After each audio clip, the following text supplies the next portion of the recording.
날 보고 있다면 정답을 알려줘. 안녕하세요. 알아두면 쓸 데 있는 원가관리회계 잡학사전의 최경민 회계사입니다. 자, 오늘은 알쓸원잡의 네 번째 시간인데요. 그동안 우리는 1, 2, 3회에 걸쳐서 원가관리회계를 공부하면서 아주 중요한 내용이면서도 많이 좀 헷갈려 하시는 그런 내용들 같이 한번 살펴봤었는데, 주로 이제 좀 기본적인 내용들을 위주로 해서 다뤄봤었거든요. 자, 근데 오늘은 난이도를 조금 올려보려고 해요. 그래서 오늘 우리가 공부할 내용은 사실 조금 까다로운 주제에 해당하고요. 아무래도 원가관리회계를 최소한 1회독 이상은 좀 해보신 그런 분들이 들으셔야만 아무래도 유용하게 이해하실 수 있는 그런 내용이 되겠습니다. 자, 어쨌든 오늘의 주제를 먼저 한번 확인해 보시죠. 자, 오늘의 알쓸원잡.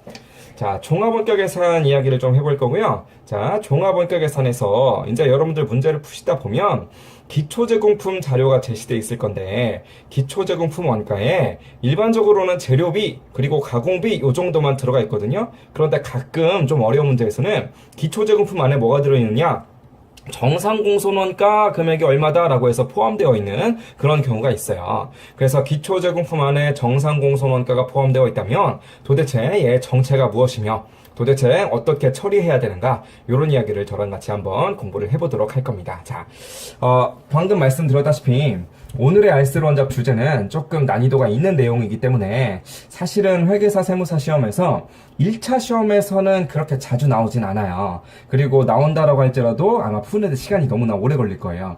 하지만 2차 시험을 대비해서는 꼭 이 내용 알고 계셔야 되거든요. 그리고 오늘 원리를 한번 이해해 놓으면 그렇게까지 어려운 내용도 아니기 때문에 뭐 1차생이나 2차생이나 미리 좀 알아두도록 합시다. 자, 어쨌든 도대체 우리는 정상공손원가 기초제공품 안에 들어가 있다면 이 녀석은 어떻게 처리할 것인가, 지금부터 저랑 같이 한번 확인해 보도록 하시죠.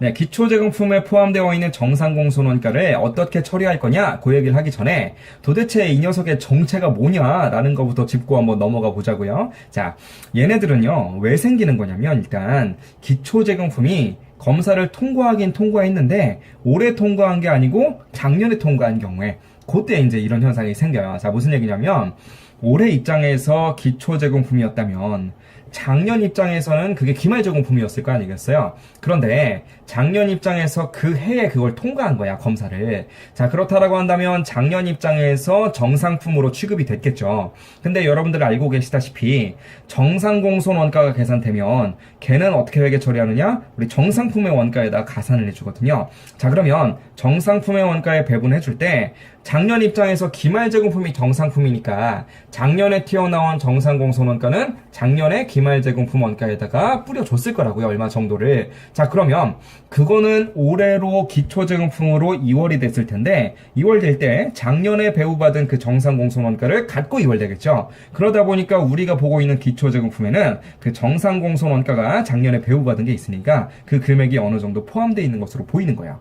자, 그러면 이제 이 금액의 정체가 뭔지를 알았으니까 올해 입장에선 얘를 어떻게 처리할 거냐, 요 얘기를 좀 해봐야 되는데, 자, 우리가 종합원가 계산을 해결하기 위해서 5단계법이라고 하는 방법을 주로 사용하잖아요, 그렇죠? 자, 근데 5단계법을 사용하는 방법에는 선입선출법 그리고 평균법 두 가지가 있잖아요. 자, 그런데 요 정상공손원가를 처리해주는 방법이 선입선출법과 평균법에서 약간 다릅니다. 자, 그래서 우리는 선입선출법과 평균법으로 좀 나누어서 생각을 해봐야 되는데, 먼저 선입선출법 이야기를 한번 해보도록 하시죠.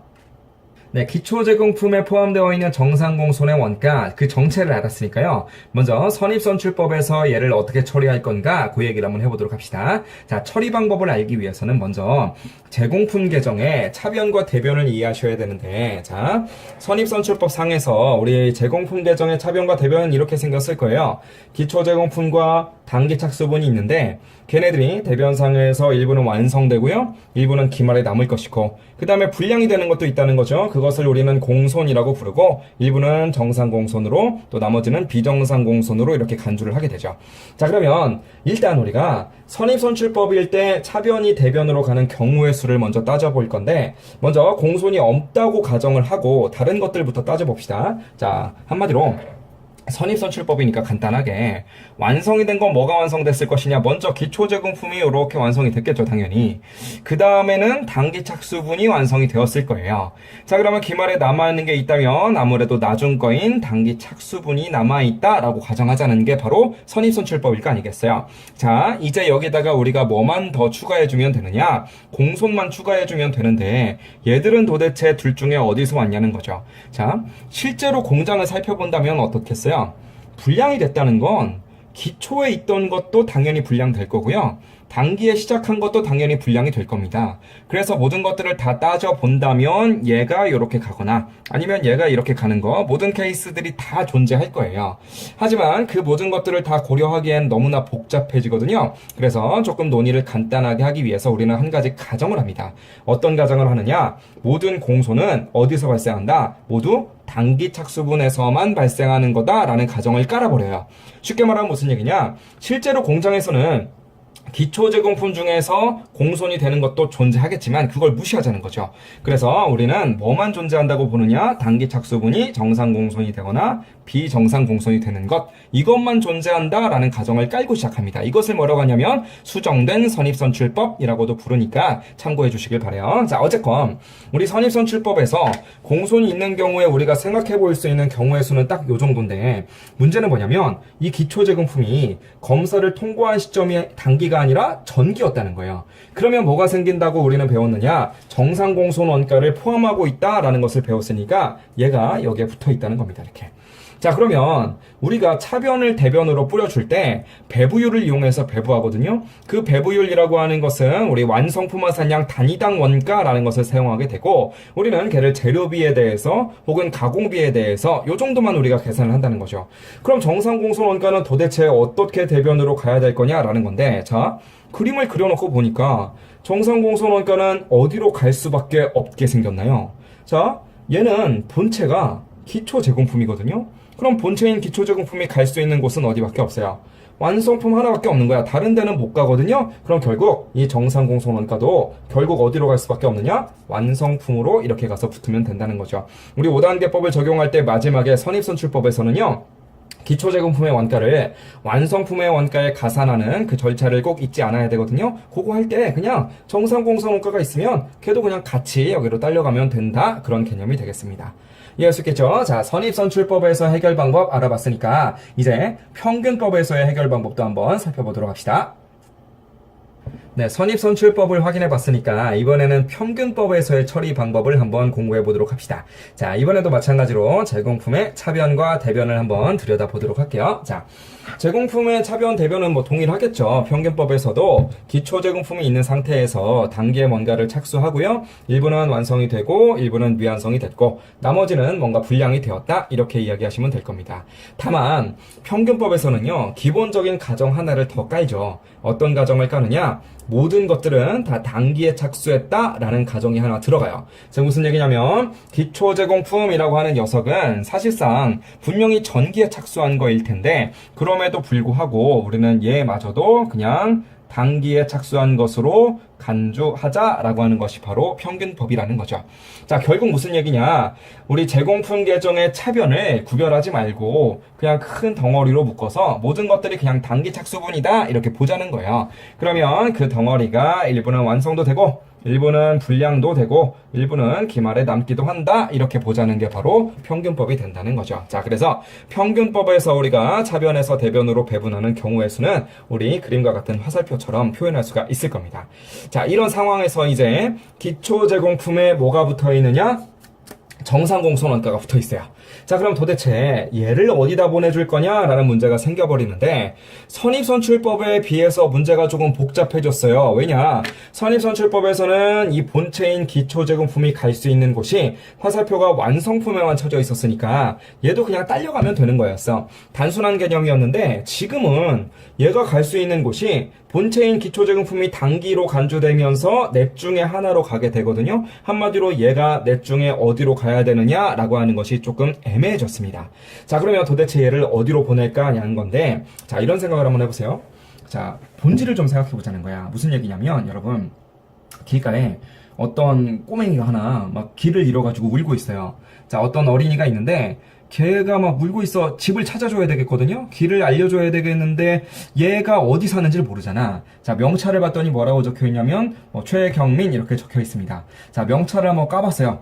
명찰을 한번 까봤더니 친절하게도 걔네 부모님께서 얘 주소를 거기다 적어놨어요. 뭐라고 적혀있냐면 서울시 어디 어디 이렇게 적혀있는 거야. 자, 그러면 당연히 여러분들이라면 얘를 데리고 일단 택시를 타고 어디를 가겠어요? 그냥 얘가 살고 있는 그 주소 거기 적혀있는 대로 그냥 일단 가면 될 거 아니겠어요? 자, 무슨 말씀을 드리고 싶은 거냐? 얘가 지금 갈 곳을 잃었거든요. 얘가 갈 곳을 잃어서 지금 울고 있는데 얘 본질을 한번 까봤더니 얘 이름은 뭐냐? 정상공손원가라는 거예요. 그러면 당연히 얘 어디로 보내면 됩니까? 너 정상공손원가야? 그럼 너는 본질에 따라서 여기로 가. 정상공손원가로 가. 라고 이렇게 붙여주면 될 거 아니겠어요? 한마디로 선입선출법에서 그냥 다이렉트로 완성품으로 갔다면 평균법에서는 우리 갈 데가 너무나 많다 보니까 우리 본질에 따라 그냥 정상공손원가에다 그냥 붙여주면 된다는 거죠. 그래서 정상공손원가에 붙어서 결국은 올해 입장에서 정상품에 얘네들이 또 다시 배분되면 된다라는 그런 결론이 됩니다. 자, 오늘 배웠던 것을 한번 정리해 보도록 할게요. 자, 우리 기초제공품 안에 정상공손원가가 포함되어 있는 경우가 있다는 거예요. 자, 기초제공품에 포함되어 있는 정상공손원가 도대체 어떻게 처리할 거냐? 선입선출법과 평균법에서 처리 방법이 조금 달랐었는데 선입선출법에서는 우리 완성품밖에는 갈 수 있는 데가 없으니까 완성품의 원가에다 가산합시다 라는 결론이 나왔었고 평균법은요. 갈 수 있는 경우의 수가 완성품뿐만 아니라 기말제공품이나 혹은 공손 이런 애들한테까지도 갈 수 있는 다양한 경우의 수가 존재했었으니까 어디로 보낼 거냐라는 것이 애매해졌는데 본질에 따라서 그냥 정상공손원가에 가산해서 결과적으로 올해 정상품에 배분하자라는 그런 결론이 나온다는 거죠. 네, 오늘 공부해본 주제는요. 사실은 난이도가 꽤 있고 까다로운 그런 주제이기 때문에 사실 2차 시험을 준비하실 때쯤 공부하셔도 그렇게 늦지는 않아요. 그런데 우리가 이 주제는 종합원가 계산의 어떤 원가의 흐름을 한번 이해해보는 데 있어서 굉장히 좋은 주제이기 때문에 1차 시험을 준비하고 계신다라고 할지라도 한 번쯤은 좀 생각해보는 시간을 가지셨으면 좋겠습니다. 예습한다라는 생각으로. 자, 어쨌든 오늘은 여기서 마무리하고요. 저는 다음 시간에 더 좋은 주제로 돌아올 것을 약속드리면서 오늘 수고들 많으셨습니다. 안녕.